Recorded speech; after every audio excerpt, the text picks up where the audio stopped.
Welcome back to Garage Kei. On this episode, we're going to clean up the sump and then reinstall it. And it looks like it's going to have to be modified straight out of the packet. So what's unusual about that? Okay, I've got that out there. It looks just like carbon deposits. That's it. I don't think it's metal. It's either plastic or just carbon deposits, so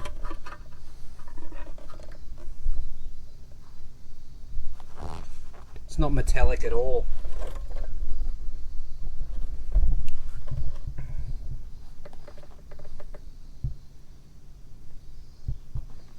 Okay, so we're just going to clean this out and then we'll run it, I think. I'm not sure what to use in here though. What do you clean the inside of a oil pan with? There's quite a bit of it. An old gasket maybe? It does kind of feel like a...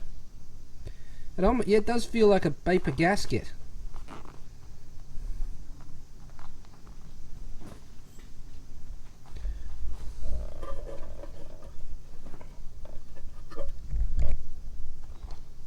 A little bit of parts cleaner maybe. Let's try that. Alright, sprayed a bit of parts cleaner in there, drained it out, and yeah, it's looking pretty good. The inside of it's really very clean now. So yeah, I'm going to tidy this up with some with a razor blade to get rid of all this shit. Try to stop it from going inside now that I've cleaned it. Derp. Should have done that first.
That's fairly clean. Only took 10 minutes.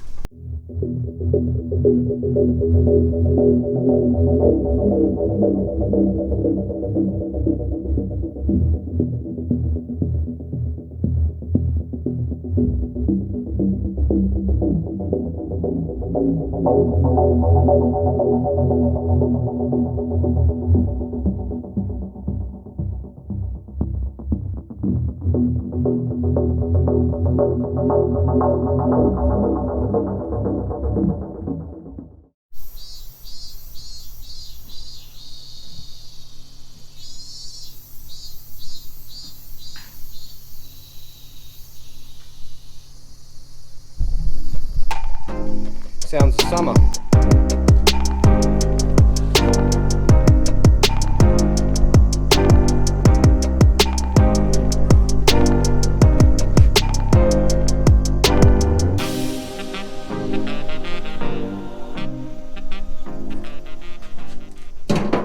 Now to seal this up, we're going to be using JB Weld Red. I don't really know why I chose red. Just did. Nothing special. It's the high temp one, so it's not going to let go. Oven doors, nice. Great for oil pans. Well, that's what I'm trying to use it on. Excellent. Alright, get one of those. The bolts holding this on need to be done up to 10 Newton meters, just 10. Got my torque wrench here set to 10 Newton meters, so I'm ready to go with that. Bang.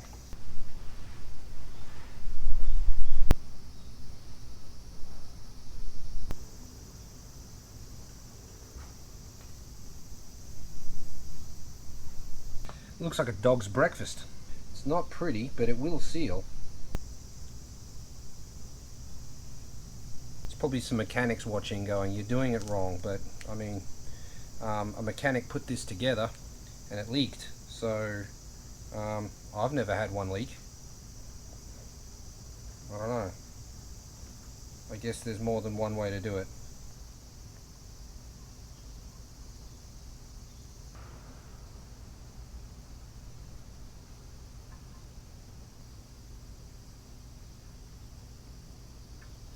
Alright, now when I whack that on, that's going to go absolutely everywhere, but that's okay.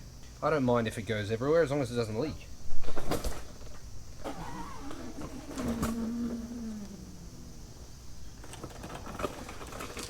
And here we are.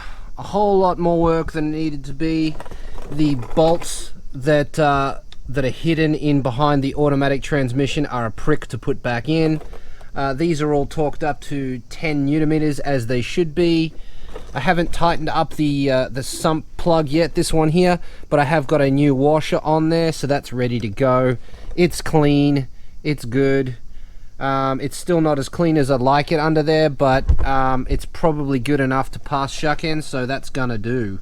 These two lines here for the automatic, the oil, so the automatic transmission fluid, they look suspicious, like they leak, but I cannot confirm or deny that because this was leaking. It might have somehow ended up on that, or some such thing. I need to drive the car and then see if they become more dirty or wet in any way. If they do, then I shall replace them. They're only two little short hoses. I'm happy these front ones aren't leaking. At least I don't think so. It is hard to tell, but they don't look like... Well, this one looks new, so now that it's clean anyway. So yeah, that concludes that. What a nightmare. That sucked. I don't want to do that again. Working on the manual is so much easier than working on an automatic because those bolts aren't hidden on the manual. So at least I don't think they are. I haven't had to remove a sump from an engine that was still in the car before, so that sucked. Approximately 10 hours later. Well, it's Groundhog Day again. So often I'm out here like, I'll just do this, I won't film it, and then I think I should have been filming this the whole time. So this is another one of those moments, something cool that I should have showed you but didn't. Now we're here. So what I'm gonna do is the wire that goes to this used to run up through there. Now I'm not happy with that. So what I've done is I've chopped it. It was just the earth I've had to chop. The other wire is long enough. If I've pulled it back through the grommet and yeah, I mean it used to be here. Pulled it back through the grommet, snipped off this. This used to go directly to there. You see how it's got that wire there? I chopped that. I'm going to extend this if I have to, or just connect it straight back up to there. Where it would normally go on this exact same earth, so there's not going to be any connection problems or anything like that, or yeah, so there should be no problems at all. But what I have to do is try to get the wire to come and the plug to come out through here so that it can go up there and then be hidden, right? So what I've done is I've got a zip tie. See this zip tie here, and I've just fed it in through the grommet. Now I used a pick, one of these, very gently to pick up the edge of the grommet like that, and then fed this zip tie in. Now how did you get it in there? How'd you get it in? Lube mate, silicone spray. Put that on the zip tie and it'll go straight through. Now in here, we're dark. There's my zip tie. So all I need to do, this is not going to be easy because this is huge, right? This is the plug that I'm trying to get through there. It's probably not going to be very happy about going through such a tight spot.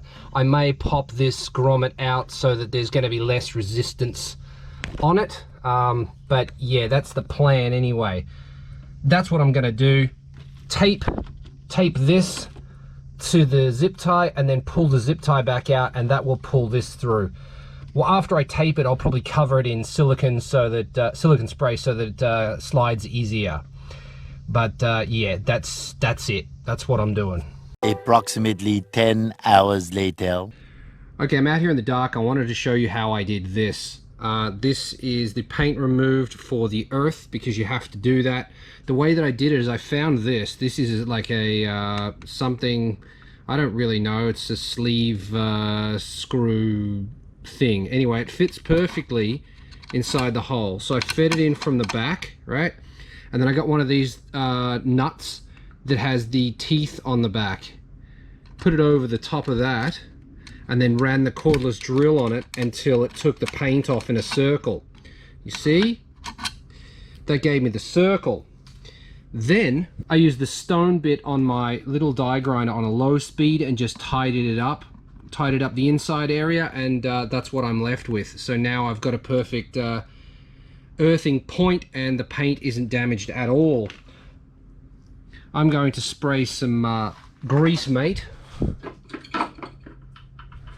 Just a little bit of grease mate on there so that it doesn't rust, but yeah, electricity will still go through it.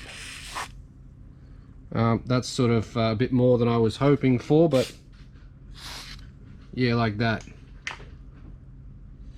Now I can wipe the excess off once the earths are on there, and yeah, it won't rust. And that is it for this episode. Thank you very much for watching all the way to the end. If you enjoyed it, hit the like button. If you'd like to see what happens next, press subscribe. If you would like to support this channel, check out the description. There you will find details on how you can get your name on the Garage Kei door that is featured at the start of every Garage Kei episode. Also, there is a link to the Garage Kei Teespring store.